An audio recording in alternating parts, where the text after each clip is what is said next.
তরকারি আমার হয়ে গেছে লোটে শাক আর মুরগির মাংস দিয়ে। খেতে কিন্তু খুব সুন্দরই লাগে, আমি অনেকবার করে খেয়েছি। তো আমি ভাবছি রেসিপিটা দেখাই একবার। গোটা ধনে একটু লাড়বো আমি। তো দালচিনি, লং আর জয়িত্রী আর একটা গরম মশলা দিয়েছি আমি, যেহেতু শাক। অল্প গোটা ভাজা হয়ে গেছে, এইগুলো ঢেলে দিচ্ছি প্লেটের মধ্যে। আবার কড়াটা আলুটা ভেজে নেবো প্রথমে আমি। একটু নুন অল্প করে, অল্প একটু হলুদ। ভাজা হয়ে গেছে, আমি সব তুলে নেবো একটা একটা করে। আবার তেল দিয়ে দিচ্ছি অল্প করে খানিক। পেঁয়াজ কুচোনা,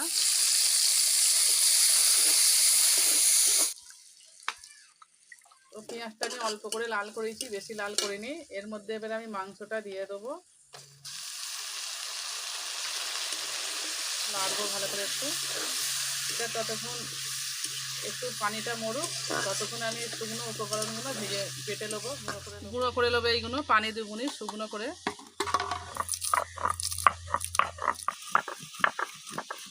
গুঁড়ো করা হয়ে গেছে, এবার আমি তুলে নেবো এটাকে। এই শিলেতে আমি আদা রসুনটা বেটে নেবো, এটাকে ভালো করে বেটে নেবো।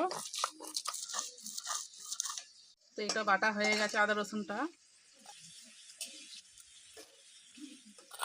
এর মধ্যে এবার আমি টমেটো দিয়ে দেবো, টমেটো কুচিয়ে রেখেছিলাম। এবার আমি নুন দেবো, তো পানিটা মরে গেছে। এবার আমি আদা রসুন বাটাটা দিয়ে দিচ্ছি, আরও ভালো করে আমি কষে নেবো। হলুদ গুঁড়ো, লঙ্কা গুঁড়ো, মশলাটা গুঁড়ো করেছিলেন, ওই মশলাটা ওপর দিয়ে একটু অল্প করে ছড়িয়ে দেবো। এটা দেবো, আর একটু পানি দেবো বাটিটা ধুয়েই। কেটে ধুয়ে রেখেছিলাম, দেখতে পাচ্ছেন বড় বড় করে কেটে নেবে একটু। এই তো কাটাটা, ছোট ছোট কাটলে হবে না। একটু ঢাকা দেবো, তারপরে খানিক পরে কমলে তবে লাড়বো। কমে গেছে শাকটা।